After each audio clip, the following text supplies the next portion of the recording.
राजस्थान में किरोड़ी लाल मीणा के इस्तीफा देने के बाद अब बीजेपी में मची हुई जो हलचल है उसको देखते हुए अब उपचुनाव को लेकर कमर कसनी शुरू हो गई है।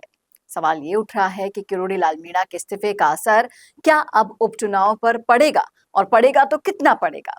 लोगों का कहना है, राजनीतिक जानकारों का कहना है कि किरोड़ी के इस्तीफे का असर 2 सीटों पर बहुत बुरी तरह से पड़ने वाला है। कौन सी है वो 2 सीटें बताऊंगी आपको सब कुछ डिटेल में इस वीडियो में, इसलिए बने रहेगा आखिर तक मेरे साथ। नमस्कार, मैं हूं चेतना शर्मा, आप देखना शुरू कर दिया है संवाद भारत का भारत के लिए। तो लोकसभा चुनाव में नुकसान होने के बाद अब बीजेपी काफी ज्यादा चौकन्नी हो गई है। 5 विधानसभा सीटों पर उपचुनाव होने वाले हैं और दूसरी तरफ किरोड़ी लाल मीणा ने इस्तीफा दे दिया है। ऐसे में बीजेपी के सामने बहुत सारी चुनौतियां खड़ी हो गई हैं। इसको लेकर बीजेपी ने उपचुनाव के लिए रणनीति भी तैयार की है।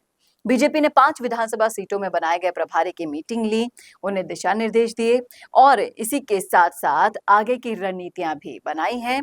और अगर हम बात करें उन 5 सीटों की, तो वो 5 सीटें हैं देवली उनियारा, दौसा, झुंझुनू, खिवसर और चौरासी, जहां के विधायक थे जो चुनाव लड़कर अब सांसद बन चुके हैं और ये सीटें खाली हो गई हैं, इसीलिए उपचुनाव किए जा रहे हैं।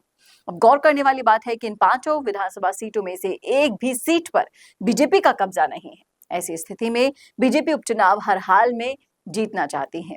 अब लोकसभा चुनाव में बीजेपी को जो नुकसान हुआ, उसके बाद एक और नुकसान हो गया। किरोड़ी लाल मीणा ने इस्तीफा दे दिया।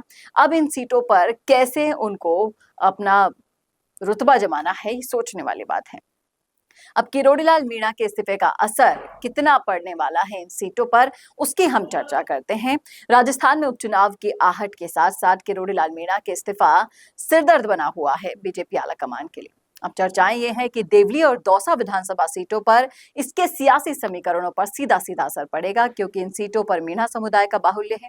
देवली उनियारा में इससे पहले हरीश मीणा विधायक रह चुके हैं, जबकि मुरारी लाल मीणा दौसा के विधायक रहे हैं। यानी दोनों सीटों पर मीणा समुदाय का ही प्रभाव देखने को मिलता है। अब किरोड़ी लाल मीणा के साथ जो भेदभाव हुआ बीजेपी की तरफ से, उसका बदला तो मीणा समुदाय ले चुका है। लेकिन क्या अब जब अपने वचन देने के अनुसार किरोड़ी लाल मीणा ने वो स्टेप उठा दिया है, उसके बाद क्या मीणा समुदाय किरोड़ी लाल मीणा को सहानुभूति देगा या फिर उपचुनाव में भी अपने उसी फैसले के साथ कायम रहेगा जो फैसला उन्होंने लोकसभा चुनाव के वक्त लिया था। अब किस तरीके से ये सारे समीकरण बनेंगे, ये तो आने वाला वक्त बताएगा। लेकिन आप जरूर बता सकते हैं, अगर आप भी इन्हीं विधानसभा क्षेत्रों से आते हैं, तो उपचुनाव में क्या होगा बीजेपी का हश्र, बताइएगा जरूर। आप क्या सोच रहे हैं और इन 2 सीटों पर कैसे रहने वाले हैं हाल? क्या किरोड़ी लाल मीणा का जो इस्तीफा कांड हुआ है उसका असर इन सीटों के चुनाव पर पड़ेगा? बताना क्या सोच रहे हैं आप, कमेंट में लिखिएगा अपनी राय। कैसा लगा वीडियो बताना न भूलिएगा और ऐसे और वीडियोस के लिए देखते रहिए संवाद भारत का भारत के लिए। नमस्कार।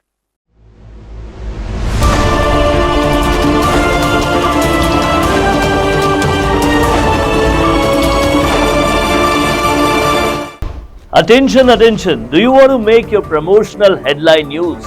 Introducing a game-changing service. I am Varun, your go-to actor for creating impactful promotional breaking news spokesperson video to engage your audience at maximum. I specialize in dynamic, attention-grabbing breaking news videos that deliver your message with images, videos, logos, dynamic backgrounds, and suitable attires. Whether it's a product launch, a special offer, or a brand announcement, all will be done according to your needs. But here's the best part. It's not just about the visuals. It's about everything from idea to script, shoots to edit, and last but not the least, delivering quality video on time. Don't miss out on this exclusive opportunity. Book my gig now on Fiverr and let's make your promotion go viral.